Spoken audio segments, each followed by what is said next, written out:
Kasih lihat dong. Coba lihat dulu. Coba. Coba yang handphonenya masih di bawah 1 juta ya. Aduh, tolong ya.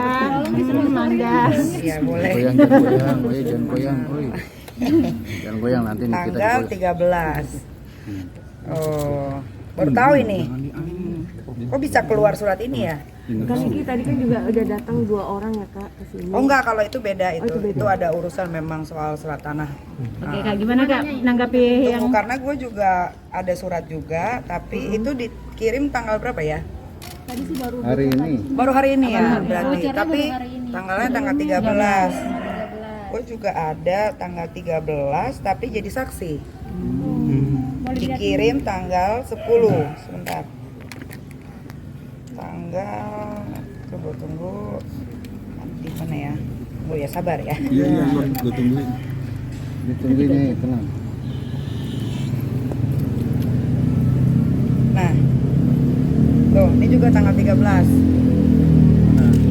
Tapi sebagai saksi. Sini nyai kanannya, katanya. Di zoom aja ya. Jom dah. Tanggal 13. Tahan. Ini kalau nggak salah dikirimnya tanggal 10. Coba nyai Tuh kanan ada nyai. tanggal 10 Di kanan left nih. Lagi. Ini kanan kiri. Sabar. Ini kayak Polres Banten nggak ada yang sabar deh. Sabar satu-satu ya. Tuh. Terus nanti itu cloning aja lah. Nanti dikasih. ini yang live nih yang live. Tapi ini Kak Niki udah nerima surat itu yang jadi Belum. yang jadi saksi udah. Saksi kan udah tanggal 10. Yang tersangka Yang tersangka tanggal 13 ini. Belum, baru dikasih ke kalian bingung juga kan harusnya kan Nikita Mirzani tapi kenapa ke wartawan? Jadi agak bingung nih, ini tanggal 13 dikirim tanggal 10 dari Serang sebagai saksi. Tapi kalian dapatnya tanggal 13 sebagai tersangka. Tapi tanggal 15 ada bukan berbekan ya apa namanya? Pengepungan dari polisi Serang Banten. Ditangkep. Kok bisa? Ayo bingung nggak? Bingung gak sih? Kalau gue sih bingung ya.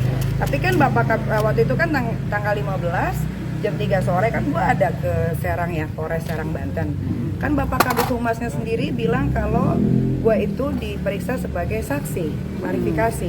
Tapi kok itu yang disebarin itu sebagai tersangka, itu asli atau palsu itu suratnya? Gitu. Jadi kalau misalkan kalian mau tahu dengan jelas, kalian silakan pergi aja tanya ke Kabid Humas Polda Serang Banten. Gitu. Karena kan nggak tahu sekarang kan apa-apa bisa dipalsuin. Nyai update sedikit soal pemeriksaan kemarin seperti apa? Nggak ada pemeriksaan kemarin sebagai saksi. Dan berapa pertanyaan yang diajukan? Kalau berapa pertanyaan nggak tahu karena menurut gua kasus ini nggak penting jadi nggak terlalu tahu berapa pertanyaan gitu karena kebanyakan ngobrolnya sih. Apa sih yang lebih Tekankan gitu. Lebih cecer apa? Cecer dalam saksi itu kan itu? Cuman ditanya ini postingannya benar nggak? Iya betul itu postingan saya. Kok bisa bilang begitu ya karena memang dia begitu gitu.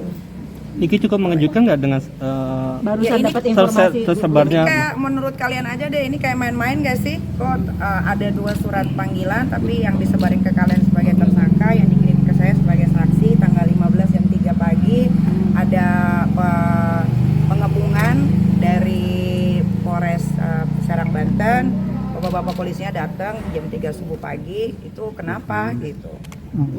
Niki mungkin ada Gue bingung kenapa ya kok bisa ada kayak gini. Ini jangan-jangan antara institusi mau memecah belah kedua polisi kali ya, mungkin ada kubu-kubuan atau bagaimana saya nggak paham gitu. Tapi kalau kalian mau dengan jelas pengen tahu secara detailnya kayak gimana ya kalian datang aja ke sana, datengin jangan ke saya. Itu yang nyebarin siapa juga saya nggak tahu. Tadi seandainya memang surat itu dinyatakan betul sah gitu dengan Nggak bisa, jadi itu tersangka. nggak sah, itu nggak bisa. Kan Kabid Humasnya sendiri bilang katanya saksi, kok yang disebarin tersangka. Kalian udah lihat kan yang saya di Polres Banten, yang saya preskon sama bapak-bapak kepolisian dari sana, kan ada Kabid Humas Polda Banten, saksi kan, ada kan siarannya, kalian lihat sendiri nggak?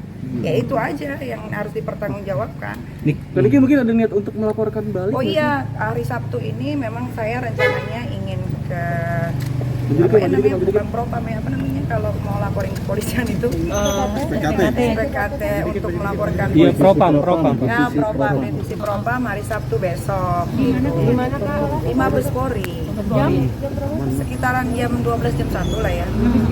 Iya, karena kalau misalkan mau disanding-sandingin sama kasus aku, kan aku ada beberapa kasus juga yang undang-undang ITE kebetulan ya. Contohnya aja yang Indra Tarigan sebagai terdakwa. Dia itu memposting foto anakku Laura dengan jelas ya.